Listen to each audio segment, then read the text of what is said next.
everybody now talks of the any large cap stock, but at one point of time it could have been a small cap. At so, do you have any means that or method by which one can identify these growth characteristics? Oh, you do try to identify those stocks which have a large TAM. And then the challenge is, Which sectors or something you feel are going to be as emerging opportunities? Looking at the entire, when we look at the India growth story for the next 10 years. in terms of emerging opportunities, according to me, biggest opportunities will come from. Services is also identified mainly with IT, right? And we have a lot of IT companies and which are more on the completely on the services side. So how do you view IT as a part of the services, and do you have any thoughts on that? Yeah, so basically IT, according to me, is a small part of services. The biggest chunk of services in. Hello and welcome to Ventura Spotlight, where we bring you conversations with experts shaping the way India invests.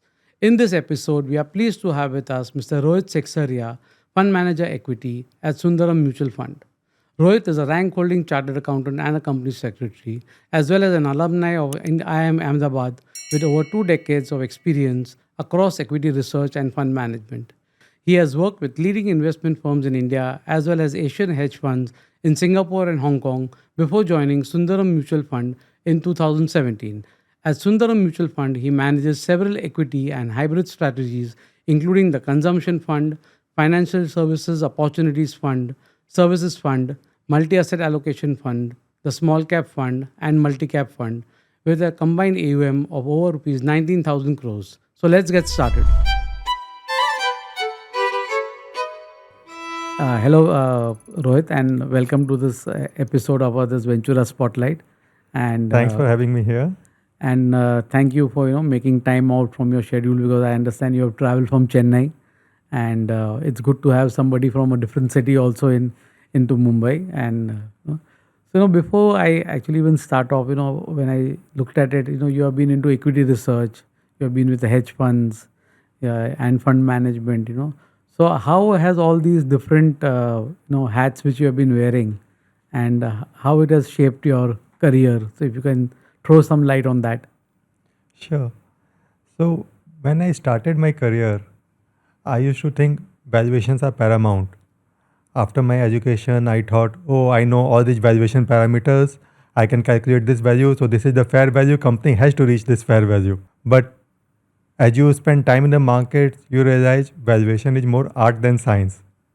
So over time, spending time in equity research, I came to that realization that it's more art. You need to understand more about the company, about the background, about the promoter, to realize what's the true valuation of that company. Also, you need to figure out the opportunity itself, the opportunity set itself. So that was on the equity research side.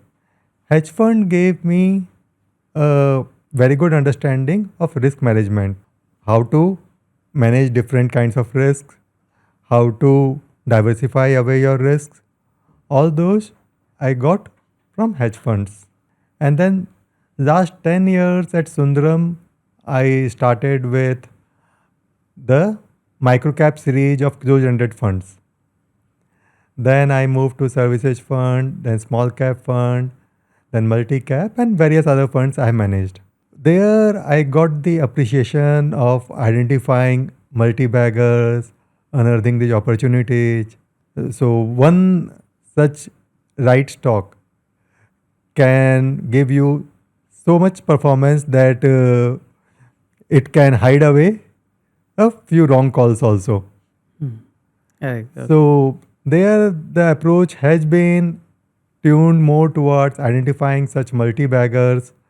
So what I keep saying is you try find 10 such stocks, 6, 7 of them work. That itself will give you more than enough returns for the entire portfolio. uh, that's interesting. So one of the theme which you handle is also the consumption side. And for a very longish period of time, we have always been hearing that India has a good consumption story, and I think most of the times it is also getting identified more towards that, whether it is the as a FMCG sector, So, is that the correct way to look at it, or do you think that it is something more to the consumption than just only an FMCG sector? Actually, consumption is much more than FMCG. FMCG is mostly the basics of consumption, like what we say roti kapda makan. Basic needs of consumption is what FMCG caters to effectively. But as India is growing and as its aspirations are growing, so a much more discretionary consumption, different avenues of discretionary consumption comes in. Your autos come in, a whole host of services come in within the consumption basket. Your financial services comes in. All this, even something like even in healthcare, hospitals, diagnostics, all those guys come in. So they make it a much more wider basket than looking at it from pure FMCG lens.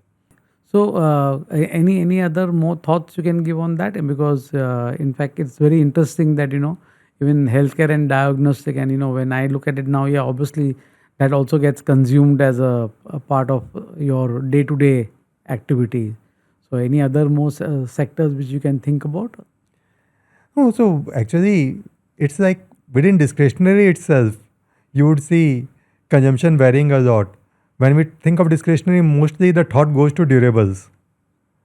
So consumer durables is one part of it, but then there are others like jewelry, there's luggage, tours and travels. So discretionary, it can be a very varied segment, and then you have all the new age players catering to different consumption needs. When you talk of your food delivery guys like Swiggy, Zomato, or quick commerce guys, all those are serving the same part of the consumption basket. So it's a much more larger theme than like otherwise if somebody is only healthcare, is restricted only to that. The consumption actually becomes a much more larger. Consumption is much more larger. The only challenge is uh, consumption is still dominated by FMCG guys because most of the larger names are the FMCG players. Hmm. So, in terms of fund construct, still that takes a much larger share in the fund construct. Okay. So, and we always keep on hearing that, if inflation goes up, then it impacts consumption. But, I've always been trying to understand that, this is something which is required. So, you cannot say that just because, inflation would have gone up, that I will stop consuming certain goods, or even like now you mentioned even about healthcare. You cannot postpone that, in terms of. So, what signs do you actually look for in terms of that now the consumption theme is likely to play out, or is it a truly a very long term story, or how do you see that panning out? Actually, I don't look at it as one consumption theme, very frankly, because as India is growing now, consumption is becoming much more heterogeneous. I rely a lot on the ground feedback. What's working, what's not working, on the ground feedback is very important. So within broader consumption basket, you will see some segments which are doing very well, while other segments not performing. Like today, if you talk about within consumption, travel and tourism is doing well. Jewelry as a segment is doing very well. But when you talk of restaurant, quick service restaurant, they're not doing well. Simultaneously, on the other hand, food delivery guys are doing well. So it's kind of a dichotomous feedback which you are getting, but that's how it is in the market. Similarly, your FMCG, your volume growth is very lethargic in FMCG. So it's very mixed in terms of the on-ground feedback. So overall consumption is say growing, but the pie is shifting. Okay. So what were the winners of last decade might not be the winners in the next decade. Oh, so within consumption itself, also you will have to keep on having some places which could have a good, demand, and some could not have. Yes. So how do you pick out? I mean, what sort of patterns do you look at? In terms of that, this particular sector now doesn't look very good because we have seen in the past we have seen even like the bigger names, and just for the heck of taking an as an example, like if you take Hindustan Lever, for a longish period of time sluggish, right? ITC also went through the same cycle. We have I mean, these are the two big names which I can think of. So, how do you identify that, which of the consumption sector or theme rather would, do well, and now this one would not do well? Very frankly, it again comes down to, as I told you, on ground feedback. And then as the quarterly results come out, you have to go back and think why, when one part is growing, other part is not growing, what's happening. So, as you rightly said, within FMCG pack, you are seeing very low growth. Volume growth is very, very anemic. So that, according to me, is mainly because India has reached a certain level of affluence where most of these FMCGs cater to the basic needs. That part is met. So from here on, it's all about slightly more premiumization, more luxury consumption, and that's where the growth is coming today. Similarly, as I gave you the example of quick service restaurants, which we used to do very well and has started underperforming now, while your Swiggy and Zomato kind of companies, they are doing well. So that, according to me, is consumer today have got much more choice. Previously, the choice was very limited. Now, as the choice has widened, so consumer wallet is getting more distributed. Okay. So these kind of trends, you need to be on top of it. It's not necessary that every time you will be able to catch the trend, but even if you identify it, these trends play out for a very long period of time. So whenever you identify, you will have to shift your portfolios accordingly. Okay. So, according to you, I think consumption as a theme is a long term trend as far as India is also concerned. Consumption as a theme is definitely a long-term theme, but within consumption, the focus on the right set of baskets is definitely required. Okay. That's where I believe playing something like which is more aspirational or which is more discretionary in nature is a better way to play consumption. So something like services is a much better way to play consumption. So, as you you also handle the services fund, right? And I think our contribution towards the service sector as a percentage of GDP, I think, is more than 50%. Is comes from services, and the focus of the government is also trying to see that how to make manufacturing as a base in India itself also. So, how do you see that panning out? Because we have always been talking about China plus one, and that plus one being India on the manufacturing side. Not completely happening in that particular methodology, right? So, how do you view services as a theme playing out in India? Actually, services, if you see historically, has been a very secular growth theme in India. When we talk of India growing at 6 to 7%, that is mainly because of services. Services consistently grows at higher than that, more like 7 to 8%. That's what helps India to deliver 6 to 7% GDP growth. Services is almost 55% of our GDP, which is growing at higher than the growth rate. It's the agriculture and manufacturing which pulls the growth rate down. Manufacturing is interesting. It's like 4 years out of 5, it grows at around 5%, and 1 year it suddenly jumps at 8 9%. Oh, that's interesting. So, manufacturing is very cyclical in nature. Government is trying to push for manufacturing, government has taken a lot of steps, but still, manufacturing, when it is very execution heavy, and when it comes to execution, we have been found lacking. Either on the land side or on labor side, we have been found lacking. That has been the challenge for manufacturing in India. While services has shown steadier growth, and that's why you see services part of the GDP has services share in the GDP has continuously grown in India.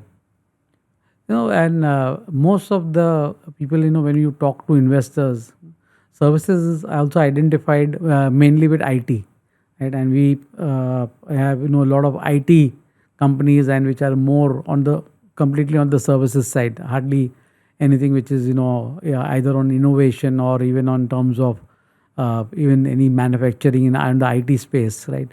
And IT is also got beaten down quite badly, right? So how do you view IT as a part of the services, and you have any thoughts on that? Yeah, so in basically IT, according to me, is a small part of services. So it's like for my services fund, IT is single digit part of the services fund. The biggest chunk of services in is financial services. Financial services is dominant part in our markets and more so in as a services fund. Then we have telecom is another big part. We Yeah. have retail, we have hotels, restaurant, hospitals, diagnostics, all your new age players, media, staffing, logistics. There are lot of well diversified plays. So combining everything, investing in all of this combined makes it a well diversified fund. So like for our services fund, though it's a thematic fund, it's a secular growth thematic fund, not like a single sector thematic fund where you think of the single sector cycles. It becomes a very, very well diversified secular growth fund because of presence in so many sectors.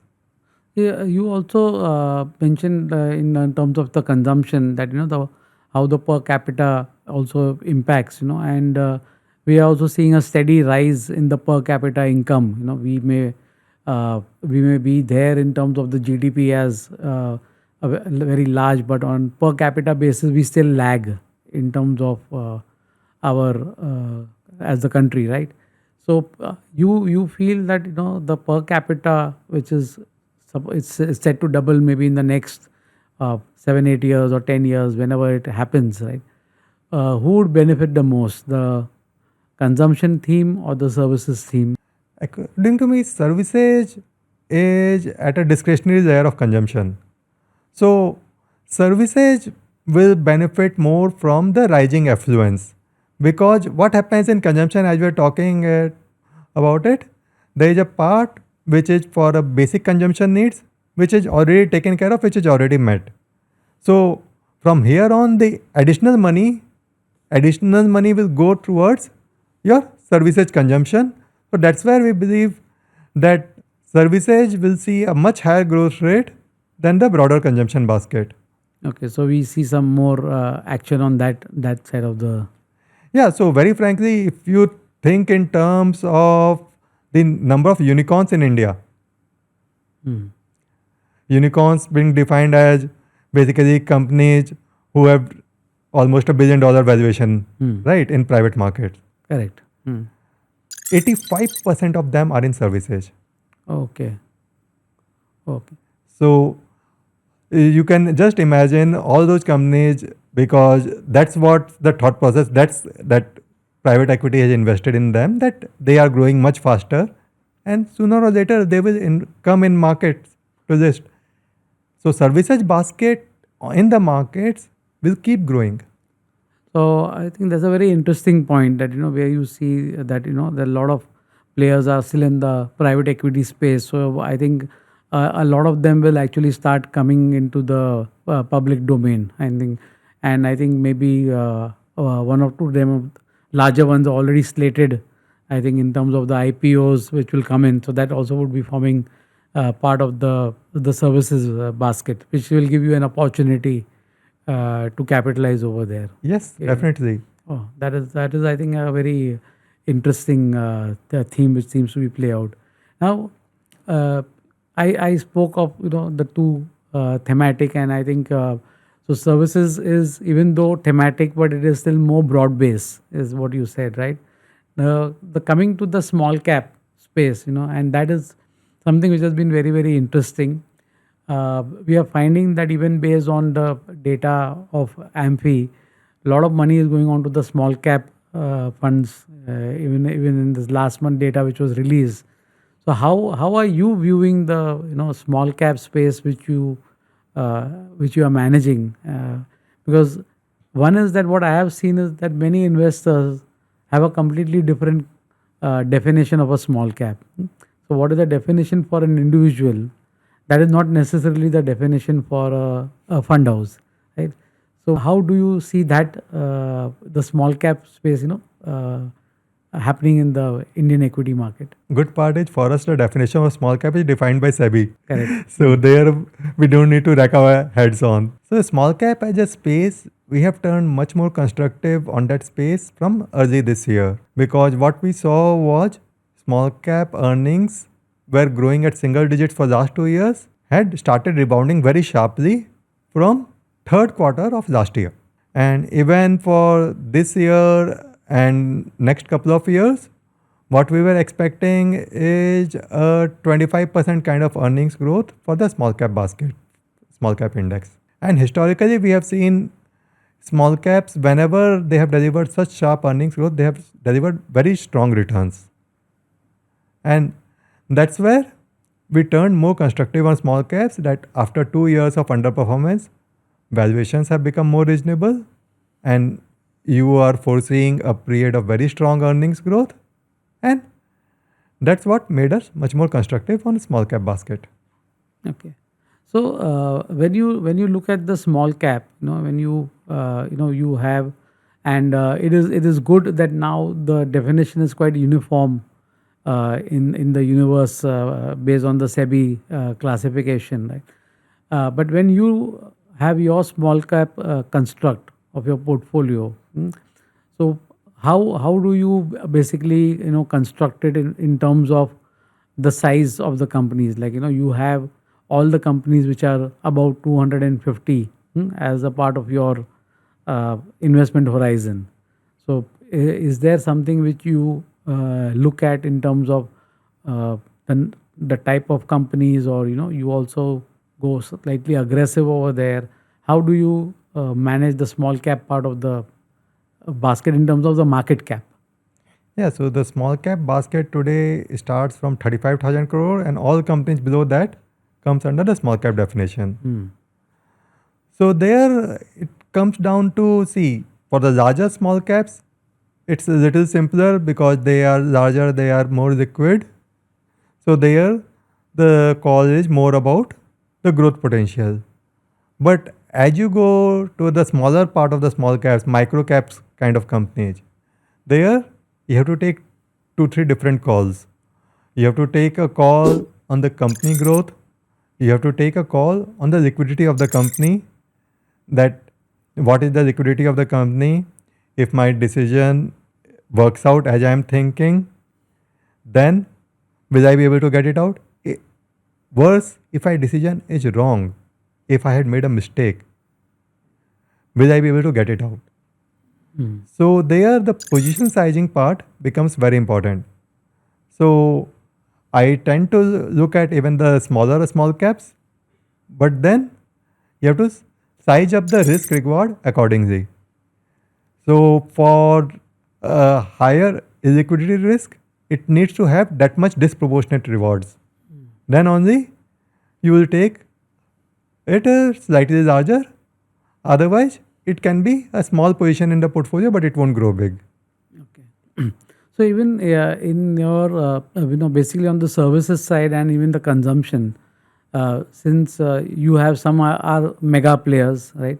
And then there would be many players who would be on the smaller end of the thing, of the market cap. So your services and your consumption themes which are there, would it also be diverted towards even more towards the small cap, or you try to maintain some balance in those themes? So each of them have their own place. So for example, I will say services fund. Services fund is 50% large cap, balance 50 mid and small. So roughly let's say 30% small cap is then services fund. While small cap fund by name, almost everything is small cap. It more than 80% in small cap fund. So uh, each are slightly different categories. There will be obviously the small cap part of services and small cap part of small cap fund. You see a lot of overlap. Hmm. Okay. So names will be common. Almost 80% names will be common there. But then those are two different kind of funds. So there the cap curves are very different. Okay. Also we always find that small cap funds tend to react much more in terms of the volatility. So so how do you balance between the risk and opportunity between in a small cap fund? See, small caps by nature are a volatile asset class. Hmm. So you can't react to the market volatility. The way to manage volatility has to be built in while building the portfolio. So we do it in two, three different ways. One is in terms of the kind of stocks we take, especially the larger sizes which come in the portfolio. Those are the stocks which are in segments which are oligopolistic in nature. So by that nature, what happens is they participate in the upside, while when economy turns down, they manage their revenues and margins much better, so they fall less. So when you have such kind of stocks in the portfolio, you get natural lower volatility.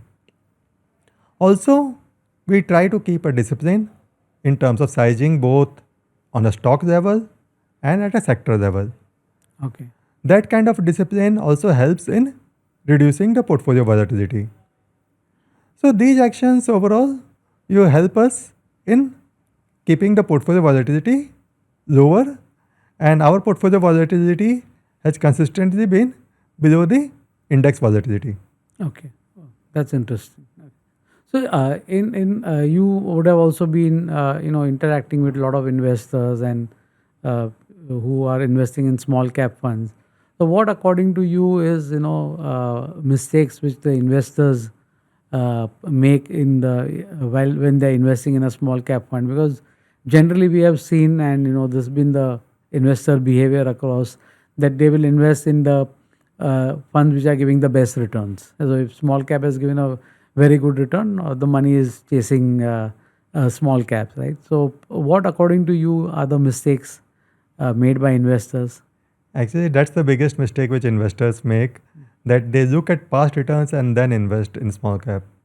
So like small caps during COVID bottom, there were headlines in the newspapers that small caps have not made money for the last 10 years. Small cap returns are lower than the FD returns. Mm. That was the time to invest in small caps. That was not the time to get scared of small caps. That was the time to invest in small caps. And you see what happened after that. Within 1 year, all small cap funds gave 100% returns. Correct. Right. Mm. So volatility, you shouldn't be scared of the volatility. Actually, volatility gives you opportunity to invest in that asset class for much higher returns. Especially that's true, especially in small caps. Like when the rebound comes in small caps, the rebound is much more sharper. So if you wait for returns, a big part of the rebound has played out. Mm. So most of the people started investing in small caps after 21 when that 100% return came. But then again, you had this sideways market in 22 and slight drawdown. So investors who would look at returns and then invest may miss out on a big part of the market, because small caps move very sharply in a very short period of time. Mm. You need to be pre-positioned in it to make money rather than looking at past returns and then invest in it. Okay, so that is something which they should avoid doing that. Especially in small caps, because small caps are much more cyclical in nature and they move very fast. We also keep on hearing across, and we also keep on telling investors the same thing, that the patience is very very important, right? And somehow was one behavior which is, we have seen that it is very difficult to, do that. More so because there is a visibility of the returns. A person is able to check his NAV every day, right? Returns are available every day, unlike many other products. We have a beautiful future feature also, that where you can redeem and money is there in 2 days in your bank account. So liquidity is provided. So how do you bring that patience into the investor? What, according to you, is one thing, or one or two things which we can educate the investors, that uh, we keep on saying patience is the key, but the implementation part is, the most difficult, because liquidity is very easily available, returns are visible, a lot of sound bites is there across to news channels and various views which are there. So some thoughts on that? That's more, you have to inculcate a personal discipline, that you need to be patient. You need to basically digest that volatility. According to me, what works best is what, remember, Hero Honda used to say, fill it, shut it, forget it. Hmm. Okay. So invest it and forget it. Hmm. Look at it after 10 years, you'll be surprised the kind of money you would have made. Okay. Yeah. So the ups and downs of the markets will be there. Ups and downs of markets, ups and downs of funds, everything within 10 years will be averaged out and you will make a huge amount of money. Oh, okay. So I think that so I think people should follow the Hero Honda principle in terms of their investing and having some bit of a patience. So now, one thing is that, we always, you also mentioned that if, one or two stocks will do phenomenally well, right? That will take care of the ones which are not doing too good. So what are the growth characteristics that you would look at into a before investing, that, and those would actually become like a household name down the line, So it's everybody now talks of the any large cap stock, but at one point of time it could have been a small cap. At So how do you do you have any means that, or method by which one can identify these growth characteristics? Oh, you do try to identify those stocks which have a large TAM. And then the challenge is, when they have a large TAM, there are other players who are also seeing that TAM. So there will be more players entering that market. So just large TAM is not good enough. Within large TAM, what's the position of that company? How can they hold on to their moats? Why would some new company won't be able to come and disturb them, either on revenues or on margins or both? So all those factors you need to understand. And lastly, in small cap especially, you need to understand promoters, their thought process and their mindset also. Do they have that kind of a growth mindset in terms of investments required for capturing that large time? Okay. So all those things combined will give you some sense on stocks to bet on. Okay. So we also see that, now, with the way India is one of the fastest growing economies, we have a huge population, which is also, and we are going to have a lot of individuals who are earning. So that will also lead to consumption, services, right? Which sectors or something you feel are going to be as emerging opportunities, looking at the entire, when we look at the India growth story for the next 10 years, right? We will have some ups and downs. We'll have the West Asia crisis. I think all this will keep on also going on, per se. This is going to become a part and parcel of life itself. We have seen the, Ukraine-Russia war going on for, I think, now more than 2 to 3 years, right, with no end in sight, right? So any emerging sector you see as a opportunity emerging from India as such?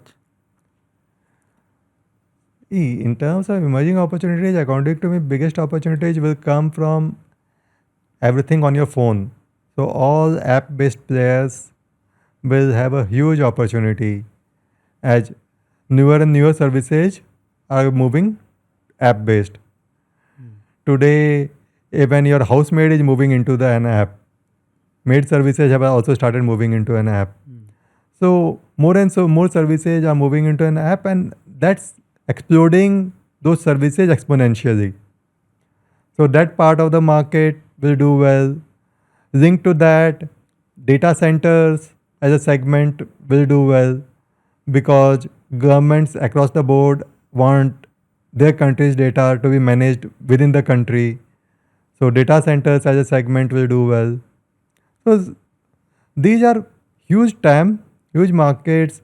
Many players are there attacking that. So these are the areas where you can identify some good stocks. Okay. Now, we spoke about the services as a sector and it being a predominant contributor to our GDP. Do you foresee, even on the manufacturing side, that will that part of the basket pick up with a lot of focus being put towards make in India, set up manufacturing, because that obviously requires a huge capex requirement, right? As you also mentioned that also labor is there. I think in terms of labor, we do have labor in terms of in terms of the size of the sheer size of the population.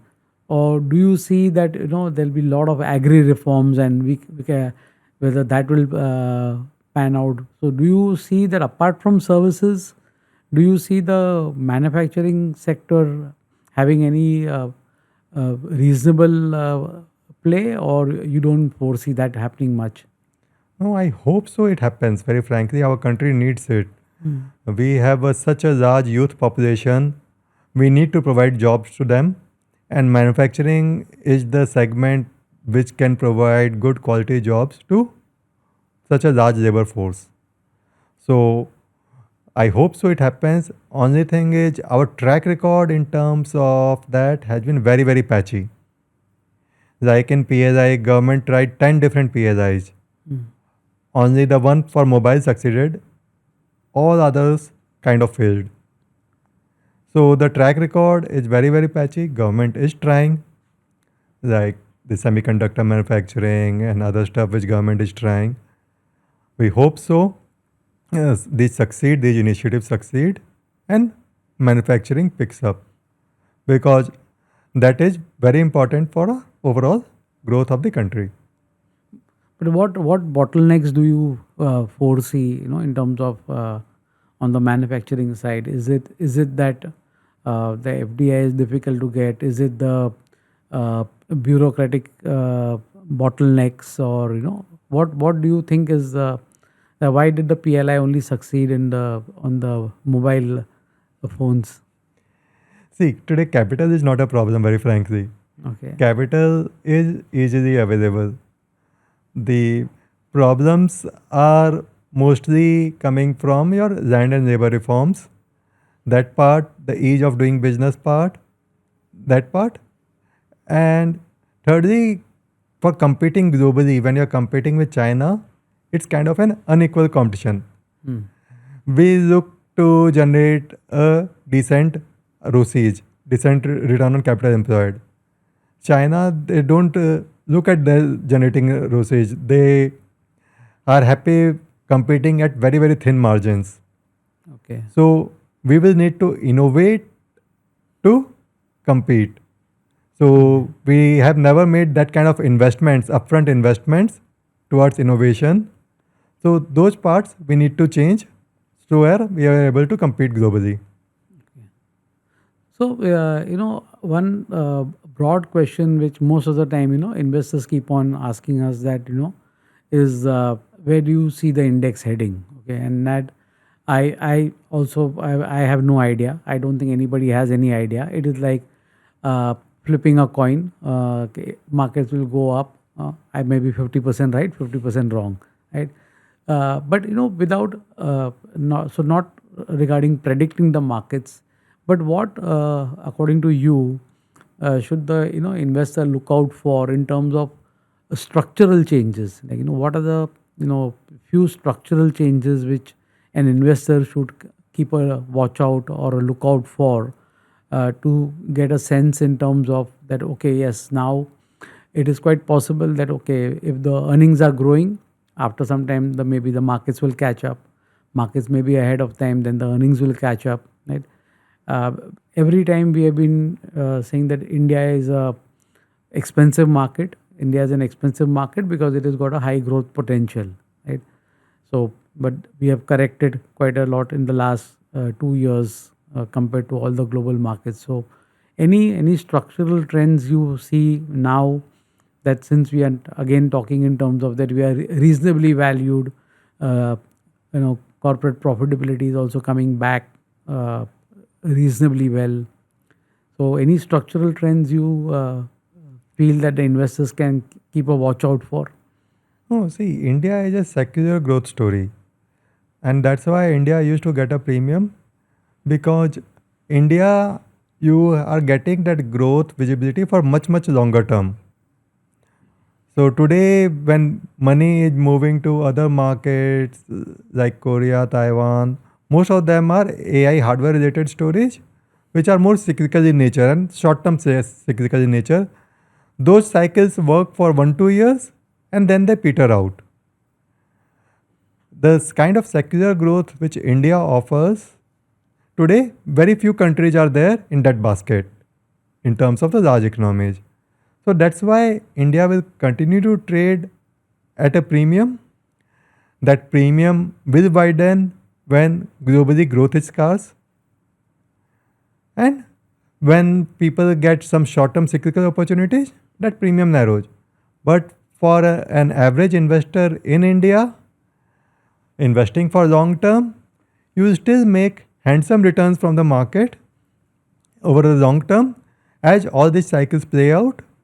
So rather than looking to identify a structural trend, my advice will be to keep it simple, invest in it for long term, and just watch it grow over long term. Don't try to time it for every small thing. Okay, fair enough. Okay. No, I just wanted to ask one more question. Since you have also, been handling some hedge funds when you are not here, right? Now we are seeing one is emergence of a lot of mutual funds. A whole new product category has come in terms of SIFs. I know the specialized investment funds have come in, where some sort of leverage is being allowed to be done. So, do you see in the foreseeable future that that whether hedge funds will also be coming in to India? I hope so. SEBI allows that. So the current structure of SIFs, they are allowed up to 25% shorting is what they have been allowed. But what investors need to understand is hedge funds are more about better risk adjusted returns. Hedge funds need not necessarily mean that long term they give higher returns. Long term, actually, hedge fund returns will be lower than returns of most mutual funds. Okay. Hedge funds will be better on managing volatility. So your drawdowns might be less, but then you will sacrifice returns for that. Okay. So over a longer term, your average mutual fund will give you better returns than a hedge fund. Okay. So, hedge fund is more towards managing of risk. Yes. Okay. I think many investors have a different thought process on that. That hedge funds is assumed to be a leverage type of a position. The leverage kind of hedge funds didn't survive for long. Okay. Most of them burnt out. Oh, okay. Okay. So that's what we used to call beta hedge funds. Okay. Acha. Okay. So what today the biggest hedge fund class are the different platforms. They all focus on pure alpha. Oh, okay. Okay. So, Rohit, I know amongst all this, you manage volatility, thematic funds, the small cap fund because it has more volatility. So, how do you unwind yourself? I love to travel. So every year I would take 1 or 2 holidays, and then I do it completely on my own. I like to plan the travel. I like to do all the research on the travel. That I enjoy. That part I enjoy. And when I am out, just completely switch off. I don't interact with my team here generally. I completely, unless it's earth shattering, as other fund managers have the rights. So mostly I switch off for that period of time. Oh, so, along with equity research, we can even contact you for travel research. Okay. So, we always do a rapid fire. Okay. So, I would like to do a rapid fire with you also. Okay. One investment book every investor should read. One up on Wall Street. One Up on Wall Street. That's good. That shows how a layman can become a good investor. Okay. Research or conviction? Conviction after research. Oh, okay. One metric you trust more than market narratives. Actually, need to go behind narratives to understand how much that narrative is real or not. Because many times it's just narratives. Okay. One investor habit that compounds wealth. Forgetting. Okay. Not getting worried about volatility. Patience Hmm. is what will compound the wealth. Okay. One mistake you wish investors would stop making. Again, the same. Getting out at the wrong time in the market. When market's down or when a fund is down, getting out at that time of the market, you book your losses. If you give sufficient time, markets, as long as economy is doing well, markets always bounce back and market gives you much more. And if you are not a fund manager, what career path you would have chosen? Very frankly, I don't know. Hmm. Even before I went into studies, I wanted to always be in the markets. Okay. And today also, this is the part I enjoy the most. So if not a fund manager, I don't know what I would have been.